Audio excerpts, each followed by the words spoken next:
오늘 우리가 4장 말씀을 읽었는데 여러분 읽어 내려가다 보시면 하나님 참 죄악 지은 이스라엘 백성들 정말 심판하시는구나. 그 심판의 메시지를 분명하게 보여주시는구나 라고 하는 것을 우리가 확인할 수 있습니다. 그렇죠? 선지자 에스겔, 선지자는 하나님께서 선지자 입에 붙여주시는 말씀을 전하는 사명을 맡은 사람입니다. 그런데 하나님은 에스겔에게 말씀 대신에 말씀을 그 에스겔의 입술에 붙여주시는 게 아니라 이스라엘을 향해서 말이 아닌 행동으로 하나님의 뜻을 전하게 하시는 것을 보게 됩니다. 오늘 말씀을 잘 보면 세 가지 상징적인 행동을 하게 하심으로 말미암아 이스라엘 백성들이 그 행동을 보고 깨달아 알게 하신다라고 하는 것이죠. 자, 그렇다고 한다면 오늘 말씀 속에 나오는 에스겔이 행하는 세 가지 상징적인 행동을 보면서 그 뜻을 살피고 또 우리들의 신앙생활 속에 어떻게 잘 그것을 적용해 나아갈 수 있는지 말씀을 통해서 함께 은혜 나눌 수 있기를 원합니다. 자, 우리 첫 번째 행동은 1절부터 해서 3절까지 나오는데요. 우리 대표 구절로 1절 말씀을 읽으십시다. 자, 1절 찾으셨습니까? 같이 읽습니다. 시작.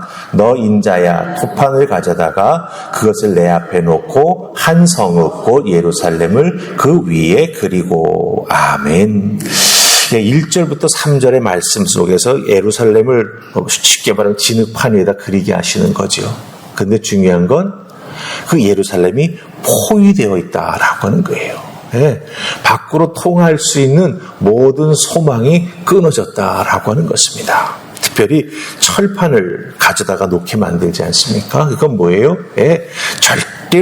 절대로 그 예루살렘에 살고 있는 사람들 마음대로 되지 않는다라고 하는 것을 보여주신다라고 하는 것이죠. 특별히 에스겔이 선지자가 되어서 하나님 말씀을 받기 시작한 때가 에스겔 1장 1절과 2절 말씀을 보면은 주전 한 593년경이 됩니다. 그러면 아직 예루살렘 성이 무너져 내리기 전입니다. 그러니까 예루살렘 성은 아직 무너지지 않은 채 있었던 거예요. 물론 포로로 거기에 살던 백성들은 다 바벨론으로 끌려갔지만 그 포로로 잡혀간 유다 백성들 머릿속에는 무슨 생각이 있는 거예요? 그래도 아직 예루살렘이 남아있는데, 예루살렘이 무너지지 않았는데 우리는 다 잘 될 거야, 이런 생각을 하고 있었던 것이죠. 그런데 하나님께서는 그 에스겔을 통해서 보여주시고 또 증거하시게 하는 그 행동을 통해서 예루살렘 소망이 없다, 이 성은 곧 무너지게 된다라고 하는 것을 분명히 보여주신다라고 하는 것이죠.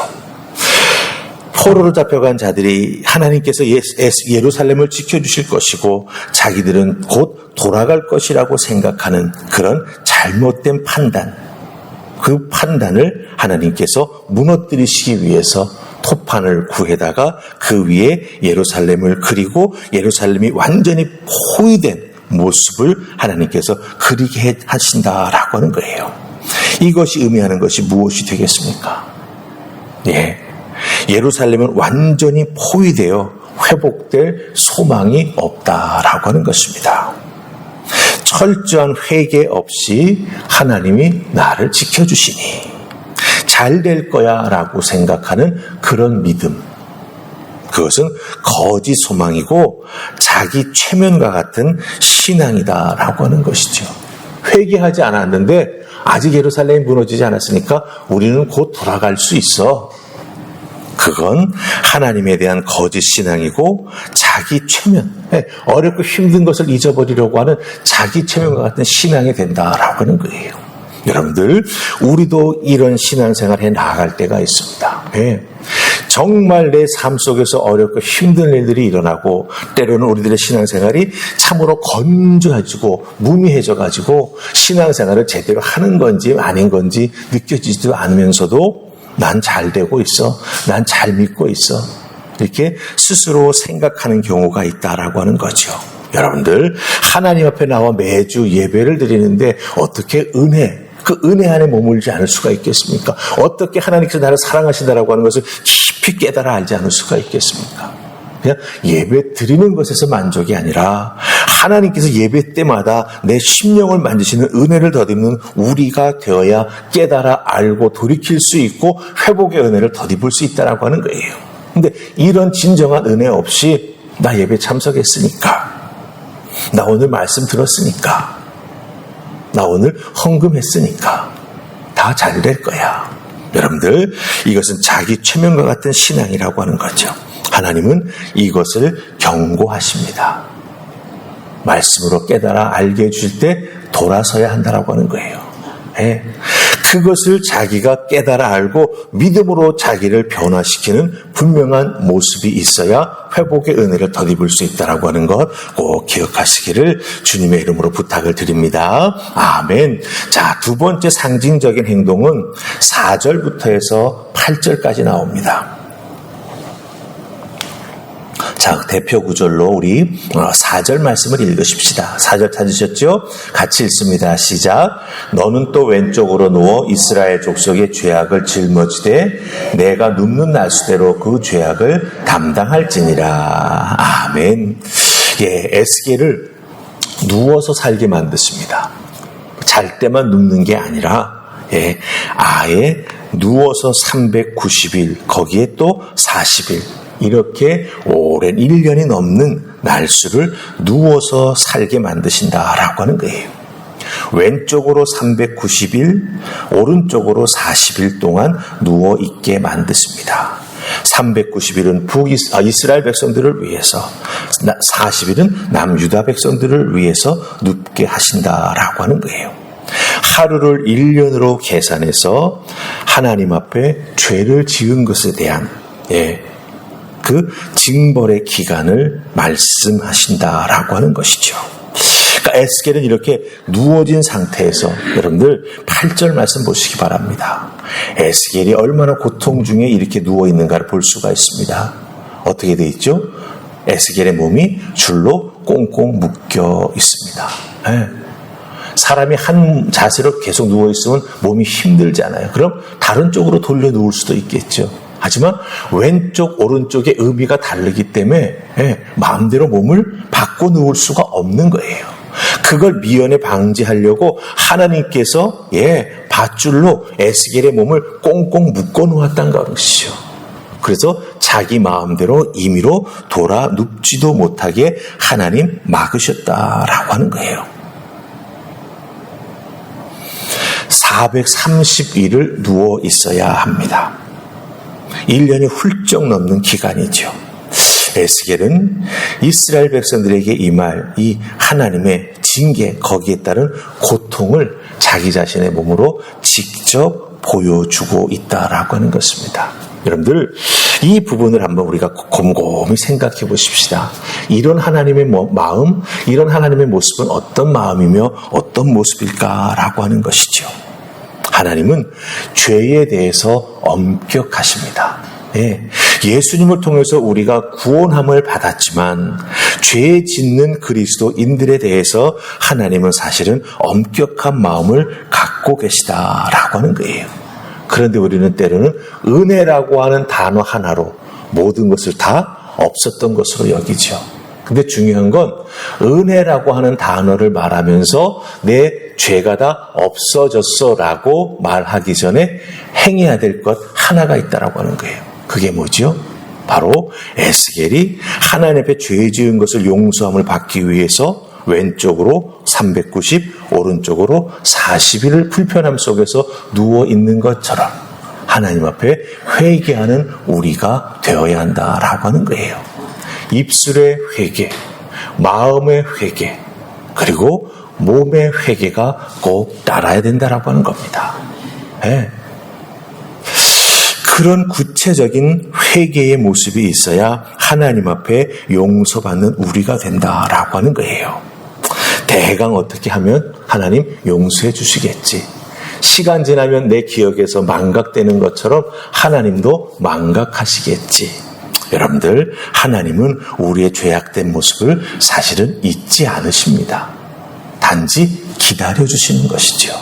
이 부분을 우리가 혼동해서는 안 됩니다. 물론 아담이 지었던 그 원죄에서 예수 그리스도를 통해서 우리는 일회적 용서를 받아서 모든 것을 다 깨끗하게 용서함 받았습니다. 이것과 또 죄를 용서함 받기 위해 회개한다라고 하는 것과 혼돈하지 마시기 바랍니다. 우리의 구원은 이미 끝난 것입니다. 쉽게 말하면. 하지만 성도로서 이 땅에서 살아가면서 아직도 우리들의 이 몸속에는 죄악된 습관이 남아있기 때문에 세상을 즐기고 하나님 말씀을 사실 온전히 순종하지 못하는 부분이 있다고 하는 거예요.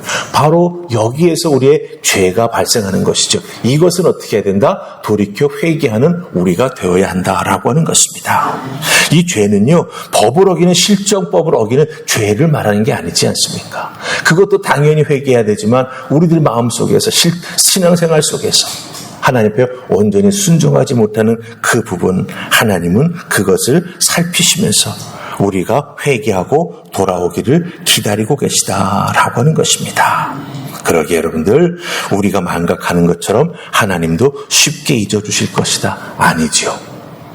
망각이라고 하는 것에 기대기 이전에 우리가 먼저 생각하고 하나님 앞에 회개하는 바른 믿음의 소유자가 되어야 한다라고 하는 것을 꼭 기억하시기를 주님의 이름으로 부탁을 드립니다. 자, 이제 마지막 세 번째, 에스겔이 상징적인 행동을 통해서 보여주는 하나님의 뜻, 하나님의 심판은 무엇일까? 우리 9절로부터 17절에 그 세 번째가 나오는데 대표 구절로 우리 9절 말씀을 읽으십시다.